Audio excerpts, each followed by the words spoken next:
Welcome to KTV news. ముందుగా headlines చూద్దాం.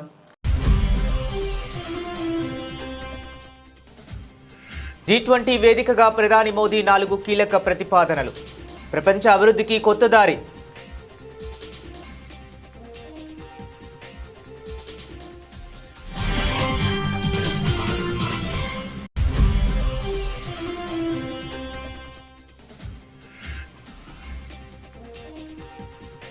ఈ నెల 28న అమరావతికి కేంద్ర మంత్రి నిర్మలా సీతారామన్ కీలక ప్రాజెక్టులకు శంకుస్థాపన.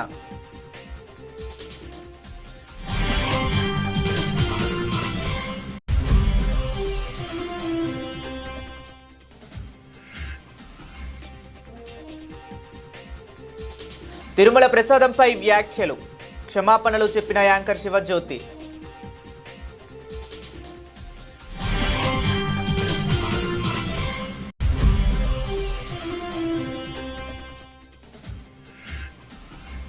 రాష్ట్రంలో దళితుల జనాభా 17 ఉంటే 27% ప్రాతిపత్యం కల్పించిన ఘనత మా సర్కారుది. అందశ్రీ సంస్మరణ సభలో సీఎం రేవంత్ రెడ్డి.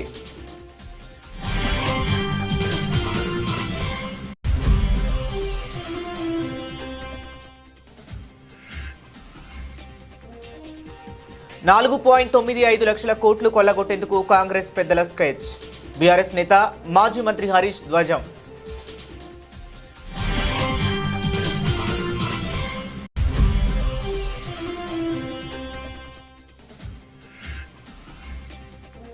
పుట్టపర్తిలో మంత్రి లోకేష్ ప్రజా దర్బార్, వెల్లువెత్తిన వినతులు.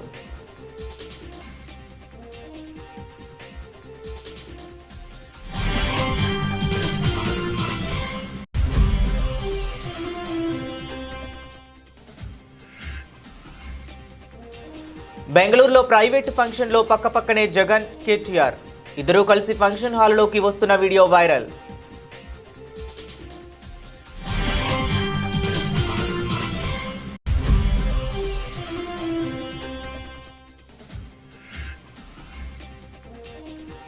చంద్రబాబు అధికారంలోకి వచ్చాక ఏ పంటకు మద్దతు ధర లభించలేదు. కృష్ణా జిల్లా వైఎస్ఆర్సీపీ అధ్యక్షులు పేర్ని నాని.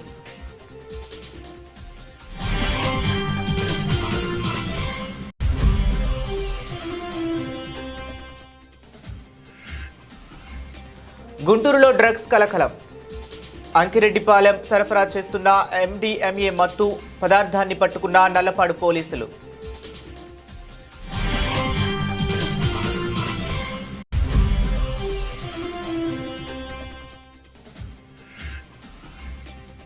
చెక్ డ్యాంలను కూడా కూల్చేస్తున్న కాంగ్రెస్ చవట దద్దమ్మలు. కాంగ్రెస్ నాయకుల అండదండలతో రాత్రికి రాత్రి కూల్చివేసిన ఇసుక మాఫియా.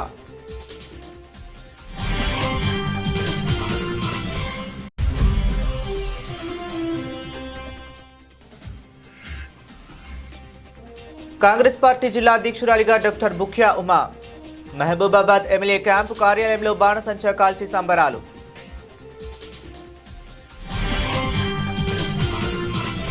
దక్షిణాఫ్రికాలోని జోహాన్నెస్బర్గ్లో శనివారం ప్రారంభమైన G20 దేశాధినేతల శిఖరాగ్ర సదస్సులో భారత ప్రధాని నరేంద్ర మోదీ ప్రపంచానికి సరికొత్త మార్గాన్ని నిర్దేశించారు. ప్రారంభ సెషన్లో ప్రసంగించిన ఆయన ప్రపంచ అభివృద్ధి ప్రమాణాలను పునఃపరిశీలించాల్సిన అవసరం ఉందని నొక్కి చెప్పారు. సమ్మిళిత సుస్థిర వృద్ధి లక్ష్యంగా పలు కీలకమైన వినూత్నమైన 4 కార్యక్రమాలను ప్రతిపాదించారు.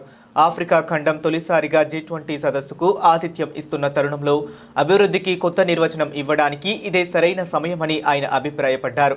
సమ్మిళిత సుస్థిర ఆర్థిక వృద్ధి అనే అంశంపై జరిగిన ఈ సెషన్లో మోదీ మాట్లాడుతూ భారతదేశపు ప్రాచీన నాగరికత విలువలు, ముఖ్యంగా ఏకాత్మ మానవతావాదం ప్రపంచానికి ఒక మార్గాన్ని చూపగలవని అన్నారు. అనంతరం తన ప్రసంగంలో ముఖ్యాంశాలను X వేదికగా పంచుకున్నారు. ప్రపంచ అభివృద్ధికి సంబంధించి 4 వినూత్నమైన ప్రతిపాదనలను ఆయన ప్రపంచ దేశాల ముందు ఉంచారు. ప్రపంచ అభివృద్ధికి పారామీటర్లను పునఃసమీక్షించి సమ్మిళిత సుస్థిర వృద్ధిపై దృష్టి పెట్టాల్సిన సమయం ఇదేనని మోదీ పిలుపునిచ్చారు.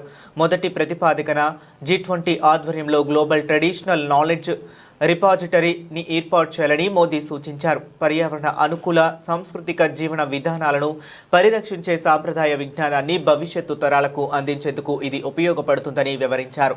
దీనికి భారతీయ విజ్ఞాన వ్యవస్థ ప్రాతిపదికన నిలుస్తుందని తెలిపారు. ఆంధ్రప్రదేశ్ రాజధాని అమరావతి నిర్మాణంలో మరో కీలక ఘట్టానికి రంగం సిద్ధమైంది.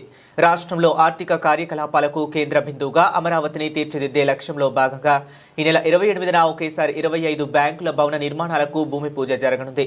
కేంద్ర ఆర్థిక శాఖ మంత్రి నిర్మలా సీతారామన్ ఈ కార్యక్రమానికి ముఖ్య అతిథిగా హాజరై శంకుస్థాపన చేయనున్నారు.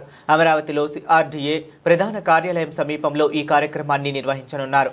భారతీయ రిజర్వ్ బ్యాంక్ సహా మొత్తం 25 జాతీయ, ప్రైవేటు, ప్రభుత్వ రంగ బ్యాంకులకు చెందిన నూతన భవనాలు, అధికారుల నివాస సముదాయాలకు ఒకే వేదికపై నుంచి పునాది రాయి వేయనుండటం విశేషం. ఈ కార్యక్రమానికి ముఖ్యమంత్రి చంద్రబాబు నాయుడు, ఉప ముఖ్యమంత్రి పవన్ కళ్యాణ్, కేంద్ర మంత్రి పెమ్మసాని చంద్రశేఖర్, రాష్ట్ర మంత్రులు నారాయణ, నారా లోకేష్ తదితరులు హాజరు కానున్నారు. రాజధానిని ఆర్థిక కేంద్రంగా అభివృద్ధి చేసే ప్రణాళికలో భాగంగా సిఆర్డీఏ ఇప్పటికే ఈ బ్యాంకులకు అవసరమైన భూములను కేటాయించింది. ఒకే రోజున ఇన్ని బ్యాంకుల భవనాలను శంకుస్థాపన చేయడం ద్వారా అమరావతి వృద్ధికి, రాష్ట్ర ఆర్థిక వ్యవస్థకు నూతన ఉత్తేజం లభిస్తుందని విశ్లేషకులు భావిస్తున్నారు. ఈ పరిణామం అమరావతి భవిష్యత్తుపై పెట్టుబడిదారులలో విశ్వాసాన్ని పెంచేందుకు దోహదపడుతుందని అంచనా వేస్తున్నారు. సోషల్ మీడియాలో ఎప్పుడూ చురుగ్గా ఉండే ప్రముఖ యాంకర్ శివజ్యోతి ఇటీవల తిరుపతి ప్రసాదంపై చేసిన వ్యాఖ్యలు తీవ్ర వివాదాస్పదంగా మారాయి. ఆమె మాటలపై నెటిజన్ల నుంచి తీవ్ర విమర్శలు, ట్రోలింగ్ వెల్లువెత్తుతుండటంతో శివజ్యోతి తాజాగా ఓ వీడియో విడుదల చేసి బేషరతుగా క్షమాపణలు తెలిపారు.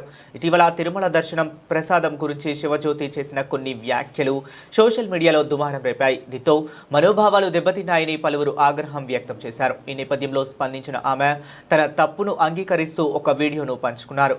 పొద్దుట్ నుంచి తిరుపతి ప్రసాదం గురించి నేను మాట్లాడిన మాటలు చాలా మందిని బాధించాయి. వివరణ ఇచ్చే ముందు హర్ట్ అయిన ప్రతి ఒక్కరికి సారీ చెబుతున్నారు అని ఆమె పేర్కొన్నారు. తాము 10,000 ఖరీదైన L1Q లైన్లో వెళ్లామని, ఆ ఉద్దేశంతోనే ఖరీదైన లైన్ అని అన్నారని, అంతేకాని మేము ధనవంతులం అనే అహంకారంతో కాదని ఆమె స్పష్టతనిచ్చారు. తనకు వెంకటేశ్వర స్వామి అంటే ఎనలేని భక్తి అని, 4 నెలలుగా శనివారం వ్రతాలు కూడా చేస్తున్నానని తెలిపారు. నాకు అత్యంత విలువైన నా బిడ్డను ఆ వెంకటేశ్వర స్వామియే ఇచ్చాడు. అలాంటిది ఆయన గురించి నేనెలా తప్పుగా మాట్లాడతాను అంటూ భావోద్వేగానికి గురయ్యారు. నా ఉద్దేశం అది కాకపోయినా నా మాటలు తప్పుగా ఉన్న మాట వాస్తవం. యూట్యూబ్ ఛానళ్లు కేసుల భయంతో కాకుండా అలా మాట్లాడి ఉండకూడదని నాకే అనిపించింది. అందుకే క్షమాపణ కోరుతున్నాను. భవిష్యత్తులో ఇలాంటి పొరపాటు పునరావృతం కాదు అని శివజ్యోతి స్పష్టం చేశారు. ఆమె క్షమాపణతో ఈ వివాదం సద్దుమణిగినట్లే భావిస్తున్నారు. అందరికీ నమస్తే. సో పొద్దున్న నుంచి తిరుపతి ప్రసాదం గురించి నేను మాట్లాడిన వీడియో, నేను మాట్లాడిన మాటలు చాలా మందికి తప్పుగా అనిపిస్తున్నాయి. సో ఎక్స్ప్లెనేషన్ ఇచ్చే ముందే ఆ మాటలకు ఎవరన్నా హర్ట్ అయి ఉంటే డెఫినెట్గా సారీ చెప్తున్నాను. అండ్ నన్ను రెగ్యులర్గా ఫాలో అయ్యేటోళ్ళకు నాకు వెంకటేశ్వర స్వామి ఎంత ఇష్టమో తెలుసు. యూట్యూబ్లో, ఇన్స్టాగ్రామ్లో 3 నెలలు 4 నెలల సంది శనివారాల వ్రతాల గురించి, వాటి డీటెయిల్స్ గురించి నేను చెప్తూనే ఉన్నా. అవేవి దేని గురించి ఎవరు మాట్లాడుకోలేరు. అన్ఫార్చునేట్లీ దీని గురించి మాట్లాడినరు. ఏదైనా సరే తప్పు జరిగింది నా సైడ్ నుంచి. నా మాటలు తప్పుగా ఉన్నాయి తప్పితే నా ఇంటెన్షన్ అది కాదు. మేము రిచ్ అని అన్నది 10,000 L1Q లైన్లో నిలబడ్డప్పుడు, పొద్దున ప్రసాదం తీసుకునేటప్పుడు కాస్ట్లీ లైన్లో నిలబడ్డమని ఆ ఉద్దేశంతో అన్నాను. ఏం జరిగినా సరే ఇప్పుడు నేను ఏది ఇచ్చినా మీకు ఎక్స్ప్లెనేషన్ లాగానే అనిపిస్తుంది తప్పితే నేను తప్పు ఒప్పుకున్నట్టు మీకు అనిపించదు. అందుకోసం నేను దాని గురించి ఎక్స్ప్లెనేషన్ కూడా ఇస్తలేను.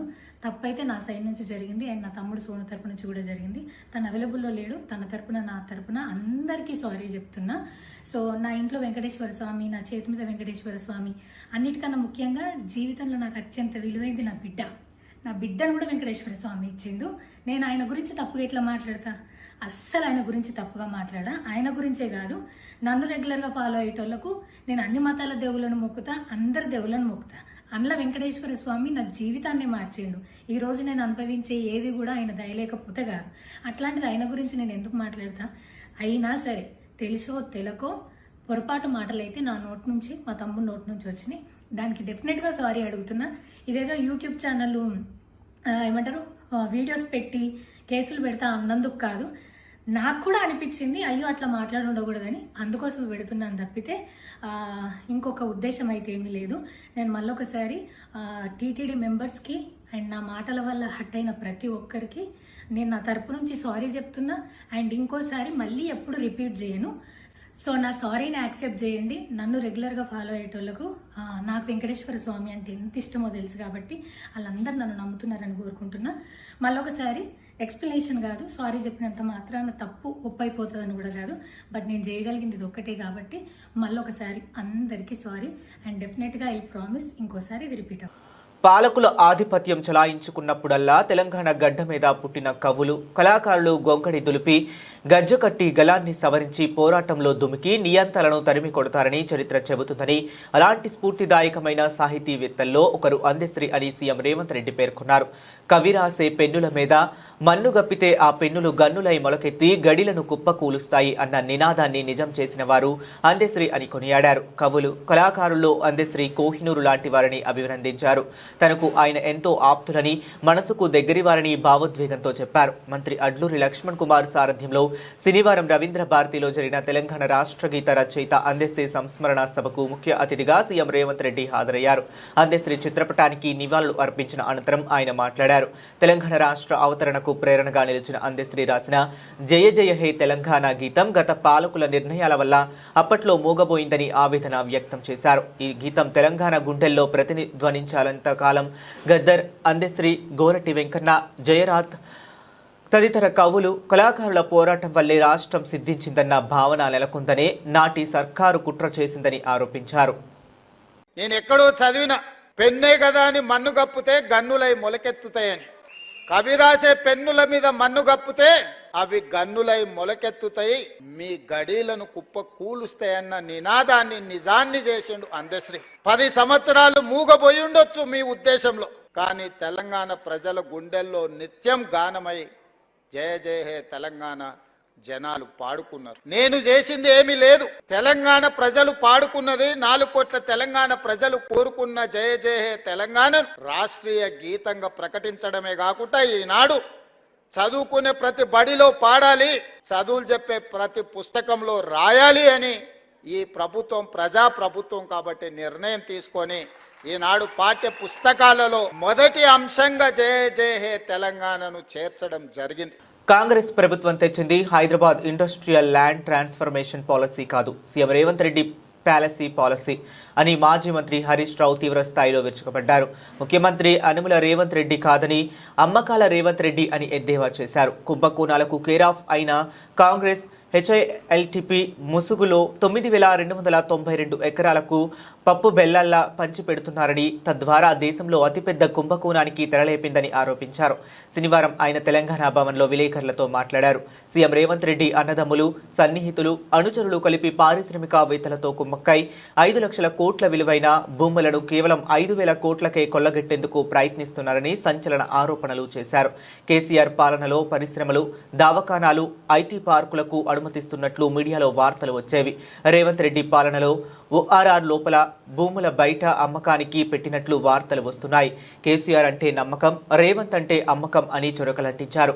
కాంగ్రెస్ ప్రభుత్వం తెచ్చింది Hyderabad industrial land transformation policy కాదు, Hyderabad industrial land looting policy అని నిప్పులు చెరిగారు. ఔటర్ రింగ్ రోడ్ చుట్టుపక్కల ఉన్న భూములను టీజీఐఐసి విలువ ప్రకారం కాకుండా సబ్ రిజిస్టర్ విలువ కేవలం 30% దారాదత్తం చేయాలని చూడటం దుర్మార్గమని ధ్వజమెత్తారు అని చర్చ జరిగింది. ఉదాహరణకు ఐపీ మల్లాపూర్లో 240 ఎకరాల భూమి ఉంటే ఎస్ఆర్ఓ వాల్యూ 17,581, టీజీఐసి విలువ 36,827, మోర్ దాన్ డబుల్. అంటే మీరు 36,000 నువ్వు భూమి కేటాయించేది ఉంటే నీ టీజీఐసి రికార్డులో 36,000 ఉన్నది. అది ఇడిచిపెట్టి తక్కువ ధర ఎస్ఆర్ఓ వాల్యూకు 17,000కి ఎందుకు అప్పచెప్తున్నావు? అదేవిధంగా ఉప్పల్ ఇండస్ట్రియల్ ఎస్టేట్ ఉప్పల్ 447 ఎకరాలు ఉంది. అక్కడ సబ్ రిజిస్ట్రేషన్ వాల్యూ 21,886, టీజీఐసి విలువ 52,523. నీ ధర 52,000, నీ బుక్కులో 52,523 ఉంటే నువ్వు అంతకంటే తక్కువ ధర 21,000కు, ఆ 21,000లో 30% ఎందుకు కట్టబెడుతున్నావు? What is this? అట్లే గాంధీనగర్లో sub registration value SRO value 14,591, TGIC ధర 46,895, 4 టైమ్స్. నీ ధర 46,000, ఎస్ఆర్ఓ 14,000, ఆ 14,000 30%కే ఇస్తా అంటాడు రేవంత్ రెడ్డి గారు. అట్లు చాలా ఉన్నాయి. ఇంకా అట్లా పోతే హయత్ నగర్ 14,591 ఎస్ఆర్ఓ వాల్యూ. రాష్ట్ర ఐటీ విద్యాశాఖ మంత్రి నారా లోకేష్ పుట్టపర్తిలోని తన క్యాంపు కార్యాలయంలో 74వ రోజు ప్రజా దర్బార్ కార్యక్రమాన్ని నిర్వహించారు. ఈ సందర్భంగా మంత్రిని కలిసేందుకు శ్రీ సత్యసాయి జిల్లా నలుమూలల నుంచి సామాన్య ప్రజలు, టీడీపీ కార్యకర్తలు పెద్ద సంఖ్యలో తరలివచ్చారు. ప్రతి ఒక్కరిని ఆప్యాయంగా పలకరించిన లోకేష్ వారి సమస్యలను ఓపికగా విని వినతి పత్రాలు స్వీకరించారు. ప్రజా దర్బారులో పలువురు తమ గోడును మంత్రి ముందు వెళ్లబోసుకున్నారు. గత వైసీపీ ప్రభుత్వ హయాంలో అప్పటి ఎమ్మెల్యే కేతిరెడ్డి వెంకటరామిరెడ్డి ప్రోద్బలంతో తనపై అక్రమ కేసులు బనాయించారని, వాటిని ఎత్తివేయాలని ముదిగుబ్బ మండలానికి చెందిన డి లోకేష్ విజ్ఞప్తి చేశారు. అదేవిధంగా చెన్నై కొత్తపల్లిలో తాను కొనుగోలు చేసిన ఇంటి స్థలాన్ని వైసీపీ నేతల అండదండలతో కబ్జా చేశారని మాకర్ల కుంటపల్లికి చెందిన టి నాగభూషణం మంత్రికి ఫిర్యాదు చేశారు. వీరితో పాటు భవన నిర్మాణ కార్మికుడైన తనకు ఆర్థిక ఇబ్బందులు ఉన్నాయని ఆదుకోవాలని బుక్కపట్నం వాసి రామాంజనేయులు కోరారు. ఎంఏ బీఈడీ పూర్తి చేసిన తనకు ఎండోమెంట్ కార్యాలయంలో ఉద్యోగం కల్పించాలని పుట్టపర్తికి చెందిన జయలక్ష్మి విన్నవించారు. ప్రజల నుంచి వచ్చిన వినతులన్నిటినీ పరిశీలించి తగిన చర్యలు తీసుకొని న్యాయం చేస్తామని మంత్రి లోకేష్ వారికి భరోసా ఇచ్చారు. ఆంధ్రప్రదేశ్ మాజీ ముఖ్యమంత్రి వైసీపీ అధినేత Jagan, BRS working president KTR ఒకే వేదికపై కలుసుకున్నారు. ఈరోజు సాయంత్రం బెంగళూరులోని ఓ ప్రైవేటు కార్యక్రమంలో వీరిద్దరూ పాల్గొన్నారు. పక్కపక్కనే కూర్చొని కాసేపు ముచ్చటించారు. కేటీఆర్ ఏదో చెబుతుండగా జగన్ వేడుకను తిలకిస్తూ విన్నారు.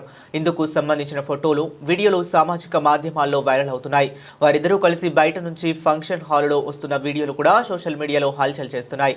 తెలంగాణ రాష్ట్రం ఏర్పడిన తరువాత మొదటి 9.5 ఏళ్లు బీఆర్ఎస్ అధికారంలో కొనసాగింది. అదే సమయంలో ఆంధ్రప్రదేశ్లో మొదటి టర్మ్ తెలుగుదేశం, రెండో టర్మ్ వైసీపీ ప్రభుత్వాలు పాలించాయి. ఈ క్రమంలో 2019 నుంచి ఏపీలో వైసీపీ ప్రభుత్వం, తెలంగాణలోని బీఆర్ఎస్ ప్రభుత్వం మధ్య సత్సంబంధాలు కొనసాగాయనే ప్రచారం జరిగింది. ఆ తర్వాత జరిగిన అసెంబ్లీ ఎన్నికల్లో తెలంగాణలో బీఆర్ఎస్, ఏపీలో వైసీపీ ఓటమి పాలయ్యాయి. ఇటీవల కేసీఆర్ పై బీఆర్ఎస్ 10 ఏళ్ల పాలనపై జగన్ సానుకూల వ్యాఖ్యలు చేశారు. కేసీఆర్ హయాంలో తెలంగాణ రాష్ట్రం ఎంతో అభివృద్ధి చెందిందని అన్నారు. ఈ రాజకీయ పరిణామాల నేపథ్యంలో వీరిద్దరూ ఒకే వేడుకలో కలవటం ప్రాధాన్యతను సంతరించుకుంది. చంద్రబాబు అధికారంలో వచ్చాక ఏ పంటకు మద్దతు ధర లభించలేదు. చంద్రబాబు కాలు మోపాక వచ్చిన తుఫాను వల్ల పంటలు దెబ్బతింటుంటే ఒక్క రైతుకు కూడా ఇన్సూరెన్స్ రాలేదు. ఏ రైతుకు పంట నష్టపరిహారం అందలేదు.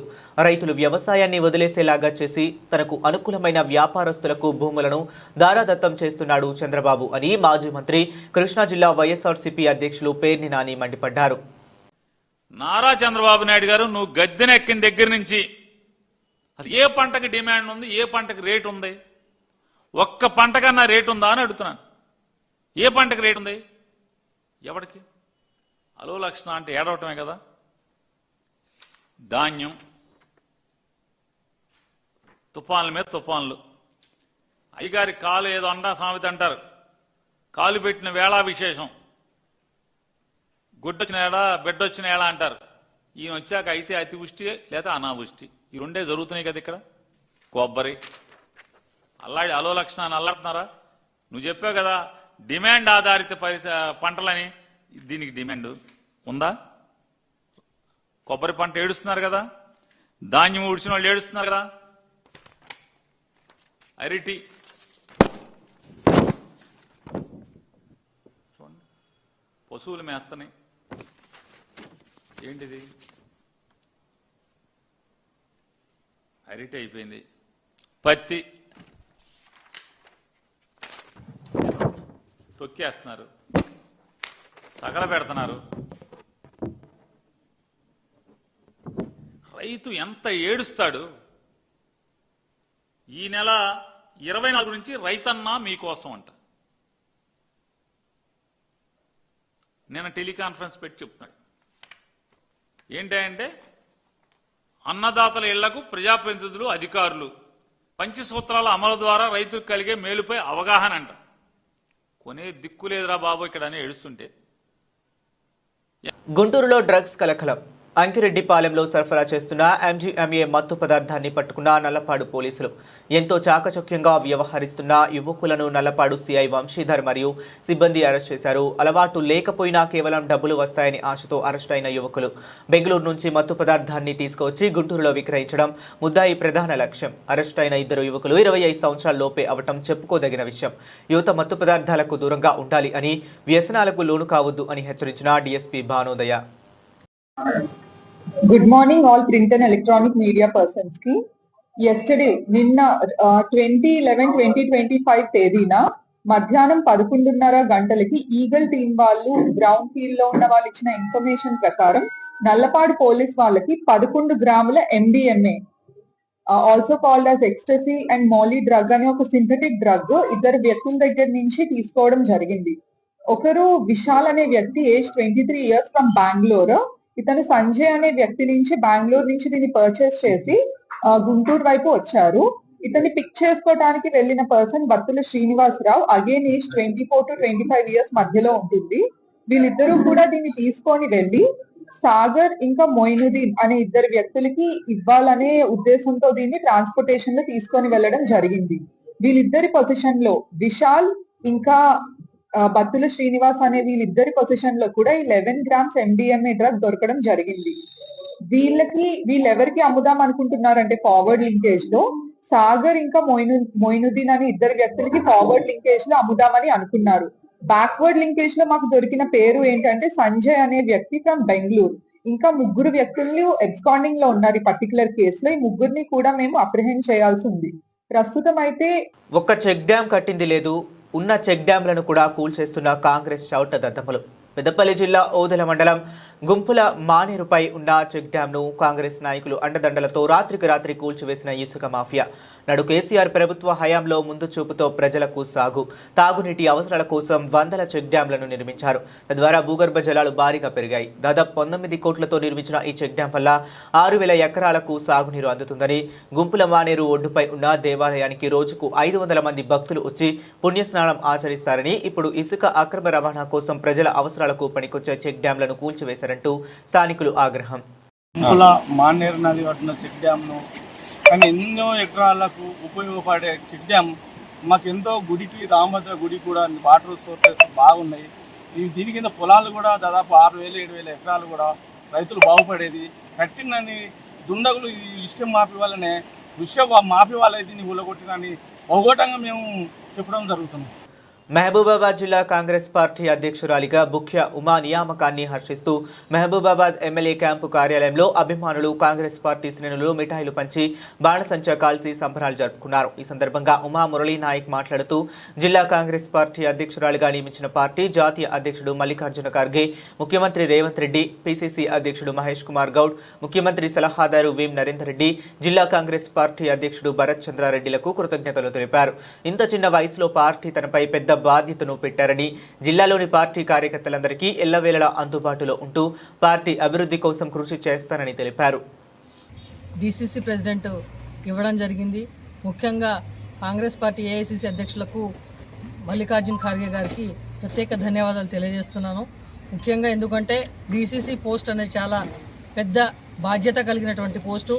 అటువంటిది నాకు ఈ అవకాశం అతి చిన్న వయసులో రావడం అనేది చాలా గర్వంగా చెప్పుకుంటున్నాను. ముఖ్యంగా దీనికి సహకరించినటువంటి మా డిసిసి అధ్యక్షులు భరత్ చంద్ర రెడ్డి గారికి మరియు వేం నరేందర్ రెడ్డి గారికి, ముఖ్యంగా మన సీఎం గారైనటువంటి రేవంత్ రెడ్డి గారికి ముఖ్యంగా ధన్యవాదాలు తెలియజేస్తున్నాను. ఎందుకంటే ఇటువంటి బాధ్యత నా మీదే పెట్టి, అది కూడా ఎలక్షన్స్ కన్నా ముందు ఇటువంటి పెద్ద పోస్ట్ ఇవ్వడం అనేది ఒక బాధ్యతాయుతంగా మహబూబాద్లో, అలాగే మా పిసిసి ప్రెసిడెంట్ అయినటువంటి మహేష్ కుమార్ గౌడ్ గారికి కూడా ప్రత్యేకంగా ధన్యవాదాలు తెలియజేస్తున్నాను. ఎందుకంటే ఇటువంటి బాధ్యత ఒక చైర్పర్సన్గా చేశానని చెప్పి, ఒక మహిళగా, ఎందుకంటే మేము ఎక్కడో గ్రామీణ ప్రాంతాల్లో ఉండేటువంటి మహిళని అప్పుడు కాంగ్రెస్ పార్టీ గుర్తించి నాకు ఒక మున్సిపల్ చైర్పర్సన్గా ఎన్నుకోవడం జరిగింది.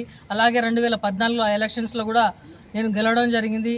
ఆ మంచి అవకాశాన్ని, అంటే నేను చేసినటువంటి సర్వీస్ని నాకు గుర్తించి వాళ్ళ పార్టీ ఒక బాధ్యతగా నాకు డిసిసి పోస్ట్ ఇవ్వడం జరిగింది. కాబట్టి ముఖ్యంగా కాంగ్రెస్ పార్టీ తరఫున మండల నాయకులకు, కాంగ్రెస్ పార్టీ నాయకులకు, ప్రతి ఒక్క కార్యకర్తకు, అలాగే ఎందుకంటే ఈ పోస్ట్ రావడం అనేది గర్వంగా చెప్పుకోవడం కంటే ఒక బాధ్యతాయుతంగా, ఒక కాంగ్రెస్ పార్టీ అంటే ఒక ఎజెండా లాగా ప్రతి ఒక్క కార్యకర్తల్లో కాంగ్రెస్ పార్టీ రెపరెపలాడే విధంగా కూడా ఈ బాధ్యతగా నేనుండి ముందుకు తీసుకెళ్లే విధంగా కూడా పనిచేయడానికి కూడా సర్వశక్తిలా ప్రయత్నిస్తున్నాను. ముఖ్యంగా నాకు సహకరించినటువంటి ప్రతి ఒక్క పార్టీ మండల్ లీడర్లు కానీ, ఇక్కడ ఉండేటటువంటి సర్పంచ్లు కానీ, మాజీ ఎంపీటీసీలు, జెడ్పీటీసీలు, వార్డు మెంబర్లు, ప్రతి ఒక్క కాంగ్రెస్ పార్టీ కార్యకర్త సహకరించి ఇక్కడ డీసీసీ ప్రెసిడెంట్ ఎవరికైతే బాగుంటుంది అని చెప్పి నాకు తెలియకుండా నా వెన్నంటూ ఉండి ప్రతి ఒక్కరూ నా పేరు ప్రపోజ్ చేసినటువంటి ప్రతి ఒక్క కార్యకర్తకి శుభాభివందనాలు తెలియజేస్తూ, ఎందుకంటే ఇటువంటి అవకాశాన్ని నేను కూడా ఈ 5 సంవత్సరాలు ఈ పోస్ట్ని కూడా మంచి పరిపాలన అందించే భారత మహిళా క్రికెట్ జట్టు స్టార్ ఓపెనర్ ప్రపంచ కప్ విజేత స్మృతి మంధన నేడు వివాహ బంధంలోకి అడుగుపెట్టబోతున్నారు. తన చిరుకాల ప్రియుడు ప్రముఖ సంగీత దర్శకుడు ఫిలిం మేకర్ అయిన పలాష్ ముచ్చల్ను ఆమె వివాహం చేసుకున్నారు. మహారాష్ట్రలోని స్మృతి స్వస్థలమైన సాంగ్లీలో నవంబర్ 23, 2025న మధ్యాహ్నం వీరి పెళ్లి వేడుక జరగనుంది. కొద్దిమంది కుటుంబ సభ్యులు సన్నిహితుల సమక్షంలో ఈ వేడుకను నిరాడంబరంగా నిర్వహించనున్నారు. గత వారం రోజులుగా వీరి ప్రీ వెడ్డింగ్ వేడుకలు ఘనంగా జరుగుతున్నాయి. ఈ ఫోటోలు సోషల్ మీడియాలో అభిమానులను ఎంతగానో ఆకట్టుకున్నాయి. మహిళల ప్రపంచ కప్ గెలవడంతో కీలక పాత్ర పోషించిన స్మృతి టోర్నీ ముగిసిన వెంటనే పెళ్లి చేసుకోవటం విశేషం. మైదానంలో ప్రపోజల్ స్మృతి పలాష్ల ప్రేమ కథ 2019లో ప్రారంభమైంది. అయితే తమ కెరీర్లపై దృష్టి పెట్టేందుకు ఇన్నేళ్లుగా తమ సంబంధాన్ని గోప్యంగా ఉంచారు. ఈ ఏడాది జూలైలో తమ 5 ఏళ్ల ప్రేమకు గుర్తుగా సోషల్ మీడియాలో ద్వారా వీరిద్దరూ తమ బంధాన్ని అధికారికంగా ప్రకటించారు. ఇటీవల ప్రపంచ కప్ గెలిచిన తరువాత ముంబైలోని డివై పాటిల్ స్టేడియంలో స్మృతి కళ్లకు గంతలు కట్టి పిచ్ పైకి తీసుకువెళ్లిన పలాష్ ఆమెకు ఉంగరం తొడిగి తన ప్రేమను వ్యక్తం చేశారు. అంతకుముందే పలాష్ తన చేతిపై స్మృతి జెర్సీ నెంబర్ SM18 అని పచ్చబొట్టు వేయించుకొని తన అభిమానాన్ని చాటుకున్నారు. యువ సామ్రాట్ అక్కినేని నాగ చైతన్య తన పుట్టినరోజు సందర్భంగా అభిమానులకు ప్రత్యేక కానుక అందించారు. ఆయన కథానాయకుడిగా నటిస్తున్న 24వ చిత్రం టైటిల్ను ఫస్ట్ లుక్ను చిత్ర బృందం అధికారికంగా ప్రకటించింది. ఈ సినిమాకు వృషకర్మ అనే పవర్ఫుల్ టైటిల్ను ఖరారు చేశారు. Super star Mahesh Babu social media ద్వారా ఈ టైటిల్ పోస్టర్ను విడుదల చేసి నాగ చైతన్యకు పుట్టినరోజు శుభాకాంక్షలు తెలిపారు. చైతన్య లుక్ ఆకట్టుకునేలా ఉందని ప్రశంసించారు. విరూపాక్ష చిత్రంలో బ్లాక్ బస్టర్ అందుకున్న కార్తిక్ దండు ఈ చిత్రానికి దర్శకత్వం వహిస్తున్నారు. వృషకర్మ అనేది సంస్కృత పదం కాగా తాను చేసిన పనిపై పూర్తి శ్రద్ధ పెట్టి దాన్ని సాధించేవాడు అని అర్థం. ఈ టైటిల్ నాగ చైతన్య పాత్ర స్వభావానికి అర్థం పడుతుందని చిత్ర యూనిట్ పేర్కొంది. మైథలాజికల్ థ్రిల్లర్ జోనర్లో ఈ సినిమా తెరకెక్కబోతుంది. విరూపాక్ష తరహాలోనే తెరకెక్కుతుంది. విరూపాక్ష తరహాలోని ఉత్కంఠభరితమైన కథనంతో అద్భుతమైన విజువల్స్తో ఈ సినిమా ఉండనుంది అని తెలుస్తుంది. ఈ చిత్రంలో నాగ చైతన్య సరసన మీనాక్షి చౌదరి కథానాయికగా నటిస్తున్నారు. కాంతారా ఫేమ్ అజనీష్ బి లోక్నాథ్ సంగీతం అందిస్తున్నారు. ప్రముఖ దర్శకుడు సుకుమార్ రైటింగ్స్ భాగస్వామ్యంతో BVSN ప్రసాద్ ఈ చిత్రాన్ని నిర్మిస్తున్నారు. బులెటిన్ ముగించే ముందు మరొకసారి హెడ్లైన్స్ చూద్దాం.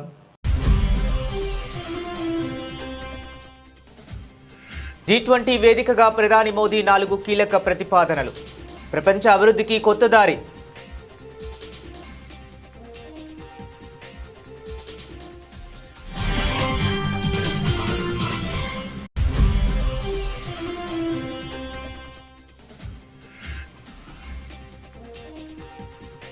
ఈ నెల 28న అమరావతికి కేంద్ర మంత్రి నిర్మలా సీతారామన్ కీలక ప్రాజెక్టులకు శంకుస్థాపన.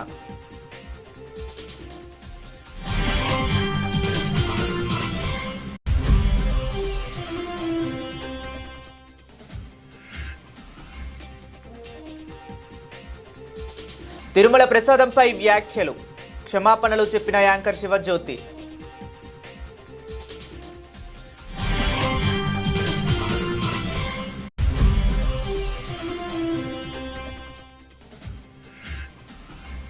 రాష్ట్రంలో దళితుల జనాభా 17 ఉంటే 27% ప్రాతిపత్యం కల్పించిన ఘనత మా సర్కారుది. అందశ్రీ సంస్మరణ సభలో సీఎం రేవంత్ రెడ్డి.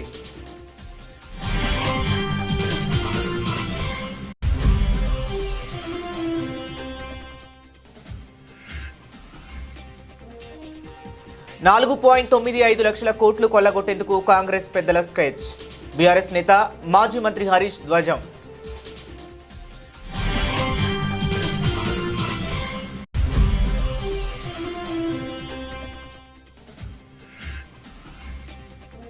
పుట్టపర్తిలో మంత్రి లోకేష్ ప్రజా దర్బార్, వెల్లువెత్తిన వినతులు.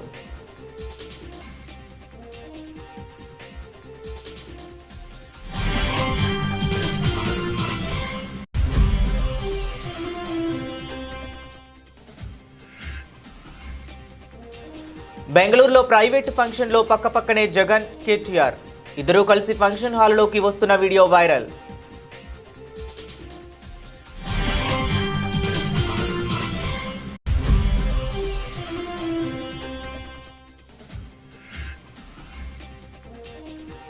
చంద్రబాబు అధికారంలోకి వచ్చాక ఏ పంటకు మద్దతు ధర లభించలేదు. కృష్ణా జిల్లా వైఎస్ఆర్సీపీ అధ్యక్షులు పేర్ని నాని.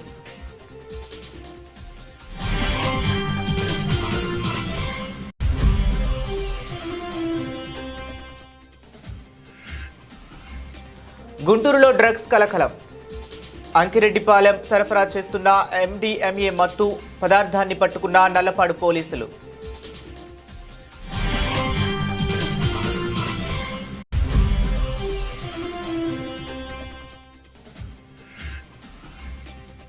చెక్ డ్యాంలను కూడా కూల్చేస్తున్న కాంగ్రెస్ చవట దద్దమ్మలు.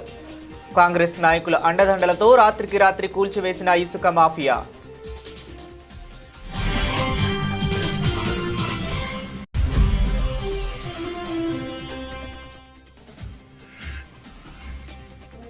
కాంగ్రెస్ పార్టీ జిల్లా అధ్యక్షురాలిగా డాక్టర్ బుఖ్యా ఉమా.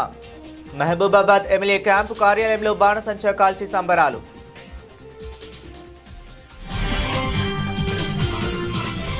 ఇవి ఇప్పటి వరకు ఉన్న అప్డేట్స్. మరిన్ని అప్డేట్స్ కోసం కీప్ వాచింగ్.